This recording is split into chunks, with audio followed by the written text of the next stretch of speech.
It's still the morning show here on the Rise News, and now we take a look at news stories making headlines around the globe. A bill seeking to amend the 2022 Electoral Act to allow all elections to be held on the same date has scaled second reading in the Senate. If passed into law, the bill, sponsored by Senator Salihu Mustafa, APC Kwara Central, is envisaged to reduce the cost of general elections in the country. The proposed law also seeks to allow elected office holders, which include the President, the Vice President, members of the National Assembly, governors and their deputies, to participate in the convention and congresses of their political parties.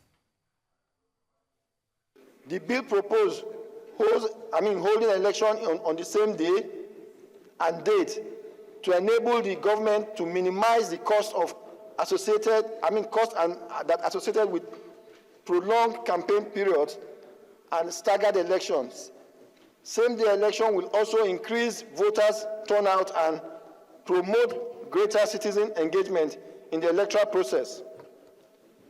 It will reduce the cost of elections and promote a more efficient electoral process, which will strengthen our democratic institutions and promote an inclusive and preparatory democracy that will reduce logical challenges.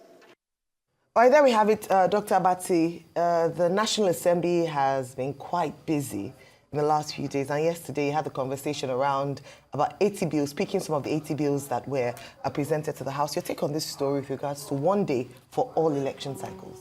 Well, it is good that, we're now discussing bills being proposed by the National Assembly, not the distractions, not the drama, the melodrama that have been coming from that National Assembly, because originally the purpose of that National Assembly is to make laws for the good governance, order, and stability of the Federal Republic of Nigeria. Every other melodrama is a side event and a distraction, except where, fundamental issues have been established, as we have tried to do in some of the other cases that have come up.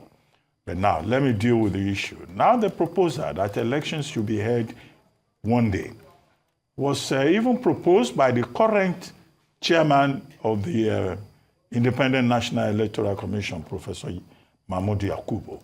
It was also proposed before him by Professor Jega, who was also INEC chairman. And the argument simply by Professor Mahmoud, who is the current chairman, is that, look, INEC has the capacity to conduct elections one day, to save cost, and to make sure that the process is foolproof. Now, this matter is now back on the table, and Senator Mustafa there was also making the same proposal on the floor of the Senate, and he was citing the example of other jurisdictions, India, Brazil. He may also have cited United States or the United Kingdom. And my argument yesterday, because we discussed this issue yesterday, is that in those other jurisdictions where elections are held on the same day, you have issues about capacity of the Electoral Commission. Number two is that you have a system in those countries where even when an election is taking place, you will not know. Elections in those other jurisdictions are not openly driven by money, and institutions work in those countries. Here, institutions don't work, and this is part of the problem. But the thing we have to deal with first, we have to be the capacity of INEC. Senator Mustafa or Senator Ishomole may say INEC has the capacity, but it still has to be proven. Now, we had a guest on the program yesterday who was talking about the bandwagon effect, which staggered elections allow. Now, that again, there is the argument that if you have elections on one day, there will not be that bandwagon effect, which is also something argued in a This Day editorial, I think last week or so, saying, look, a single day election process would be the best way for Nigerians to take a decision and for cost effectiveness. The other thing that came up was in the House of Reps. There was also some activity in the House of Reps yesterday. The House of Reps is now saying that they have rescinded their decision to say that the Section 308 should be amended. That amendment motion was brought by Honorable Solomon Bob. And I had also argued yesterday that, look, for you to have a removal or amendment of Section 308, the purpose of that Section 308 itself has to be addressed. The purpose of which is to ensure stability, such that certain officers of state, president, vice president, and governors and their deputies are not distracted from the job of governance. But that same Section 308 does not say they cannot be investigated. They can be investigated. And the moment they vacate that office, they are liable for whatever offense they may have committed in that office. But it's just to ensure stability and focus. However, we also have the legislature. The legislature needs to be proactive so that when these people misbehave in that office, either as president or vice president, as governor, as deputy governor, the Legislative Assembly can play its oversight role. And then the institutions of state are not precluded from investigating those persons that are currently covered by Section 308. Another issue that the House of Reps considered, on which it reversed itself, was about the death penalty. There had been a proposal by, I think, Honorable Benjamin Kalu, the Deputy Speaker of the House of Reps and others, saying that, the death penalty should be abolished in the light of what Section 33 sub 1 of the Constitution says, which is about the right to life. Now, but, I don't know what arguments they eventually arrived at, but the classical argument that those who want the death penalty abolished is that death penalty, in those countries where the death penalty has been abolished, does not really translate into a mitigation of crime. That's the argument from Amnesty International, human rights bodies generally, and it's on that basis that they're saying, abolish death penalty. But some other people have made other proposals that can we take another look at the custodial system in Nigeria, maybe where people can go on parole, where sentences can be reduced based on better behavior. But the big issue here is about death penalty. The big problem we have, however, with death penalty in Nigeria is that we have a shortage of hangmen. Not too many people want to take the job of hangmen in our own jurisdiction. And governors are also reluctant to sign death sentences. And finally, there was a proposal, which passed through second reading to create Idiato local government area in Imo State. Well, I do not know the details in that regard, but it has passed second reading, and we'll see what happens to that at the end of the day. All right. Thank you so much, Dr. Batsi. Let me talk about two of the proposed bills yesterday presented before the House.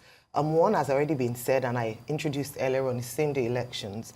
I'm glad about the rationale given, or one of the rationales, aside from the cost of conducting an election by INEC. The costs which have skyrocketed over the years, especially as a result of the fact that 2 days have now been given for elections. You know that usually the government and National Assembly elections come first, and then second of all, we have the presidential and State House of Assembly elections about 2 weeks later, depending on INEC's calendar. Now, if we use the last elections as a case study to justify the reasons for why there's now a call for one-day elections, one of the things they mentioned was to reduce voter apathy. But if you look at the last election, was there voter apathy? Absolutely. One of the lowest turnouts when it comes to elections, at least in recent times in Nigeria. However, aside from the differences in the days of elections, what reasons did people, or why did people not come out for electioneering or to vote? Beyond asking for the days to be reduced is also, as we keep calling, if we don't fix the fundamentals, we can change the law, we can amend the Electoral Act of 2022, but we'll continue to be faced with these kind of challenges. One of it was that voter party was largely due to the way the elections were conducted, the lack of transparency and trust, the loss of trust in the process by a number of people. If you use Lagos State as an instance and some other states where people were threatened after the first cycle of the election and how that result came out, and you were told that if you looked a certain way, you would not be allowed to vote. I myself experienced this, so it's not just eyewitness.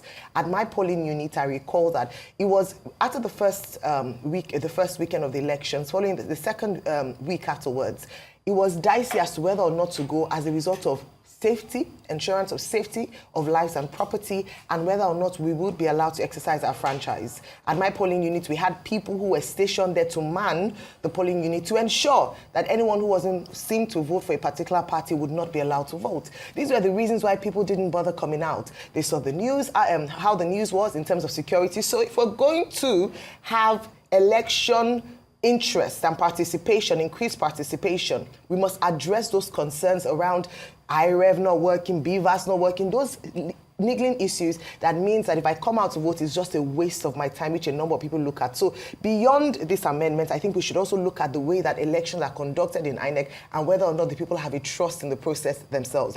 And then finally, Honorable Ike Ugochinyere also presented a bill for a 60-year age limit for the position of president and governor. And that has, brought up a robust conversation. I wish I could go into more detail, but because of the limitations of our time. But I believe it's important for us to scrutinize each of these bills. It passed second reading, by the way. If this passes, it means that the current president and some key candidates who are currently vying for position would not be eligible for this role. This bill will specifically amend Section 131 for criteria for running for presidency and also Section 177 for criteria for running for governorship. So these are some of the issues on ground, and hopefully in the course of today's show we can really analyze and discuss in more detail.